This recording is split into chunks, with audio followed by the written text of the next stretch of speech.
Demos un recorrido visual a través de diferentes planos, montes, valles, llevados a la litografía, el arte que prevaleció en el siglo XIX y que en México fue muy abundante la producción, a partir de aquella fecha que en 1824 ingresara a México el arte litográfico con Claudio Linati, el italiano que introdujo las primeras máquinas y las primeras piedras, que algunas de ellas todavía subsisten en la antigua Academia de San Carlos, en la Ciudad de México.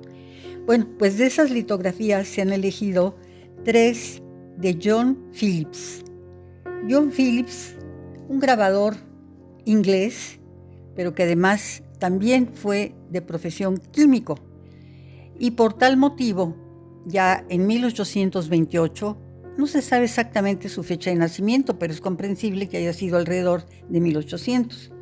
Fue grabador y químico inglés que en 1828 vino a México para trabajar para la empresa de las minas de Real del Monte, en Hidalgo, donde asumió el cargo de secretario del Consejo Directivo.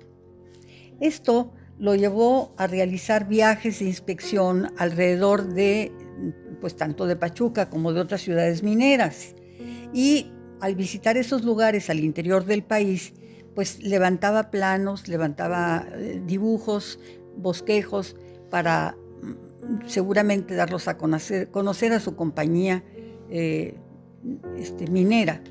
Es por todos conocidos que este afán de conocer a profundidad las riquezas que tenía el subsuelo de México, de la Nueva España antes y luego de México, pues era muy conocido en Europa, y entonces al ser México independiente y permitir el ingreso de capitales extranjeros para invertir en nuestro país, se abrieron las puertas a los ingleses, los franceses, los alemanes. Uno de ellos, cuando todavía era Nueva España, fue el barón de Humboldt, que vino y hizo un levantamiento solamente con un carácter plenamente científico, pero que fue aprovechado por las compañías inversoras europeas. Esto viene al caso porque, entre otras de las obras que hace John Phillips, es en una vista de las poblaciones como Taxco, Zacatecas, Zimapán en el estado de Hidalgo, y también de Jalapa, de Perote y de Orizaba en el estado de Veracruz. Son precisamente estas piezas, las de Jalapa, las de Perote y las de Orizaba, precisamente, las que vamos a comentar ahora.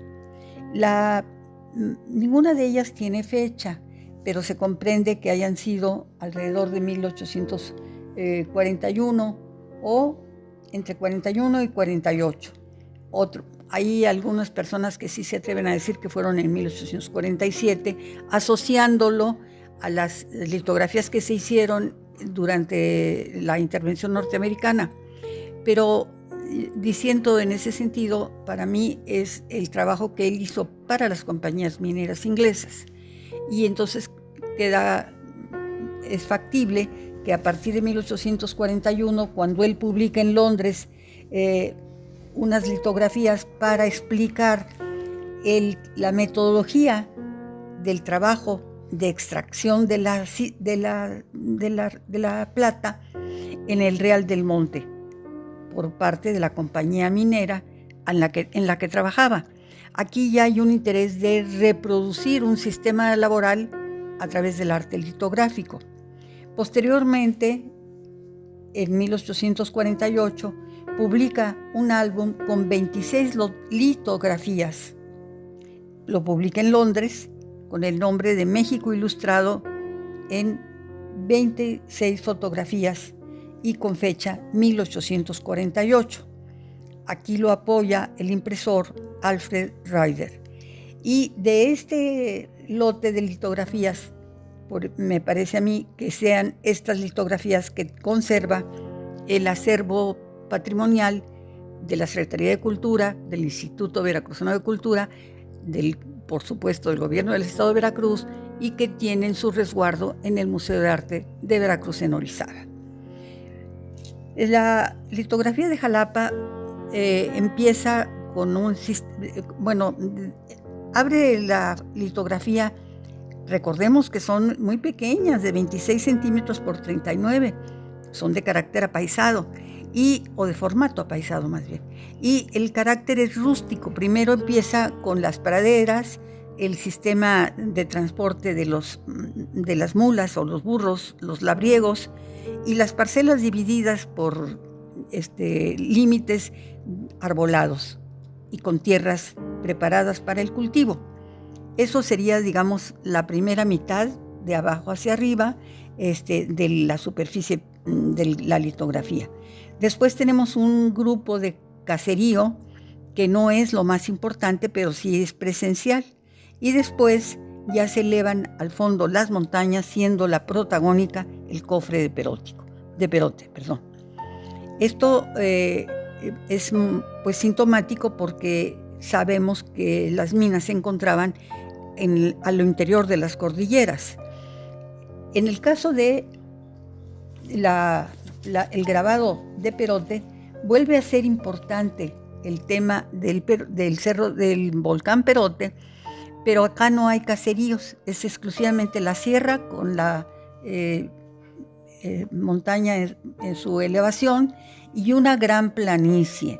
Recordemos que frente o aledañas a los cascos mineros había planicies donde se cultivaba básicamente en aquella época el trigo, porque los ingleses no podían vivir sin el trigo, y las poblaciones a veces sí se hacían directamente entre cañadas, entre cerros, que eran los nidos de las vetas mineras, como es el caso de Zacatecas, de Guanajuato mismo, o de Taxco en el estado de Guerrero. Pero también, al mismo tiempo que se daban a conocer el espacio geográfico, para dar a conocer que sí había lugares de crecimiento para las ciudades. Esto venía a ser una información muy valiosa para los inversionistas extranjeros. Interesa mucho la litografía de Orizaba, porque el volcán en el fondo pues es la figura señera, colocada en sección áurea, también en formato apaisado y con una direccionalidad de una de las tantas cañadas, y también trata de patentizar dentro de del tono de dificultad que presenta la litografía estas neblinas en medio de las cañadas y por supuesto que se funden en el celaje, que se funde aparentemente con la copa nevada del volcán de Orizaba.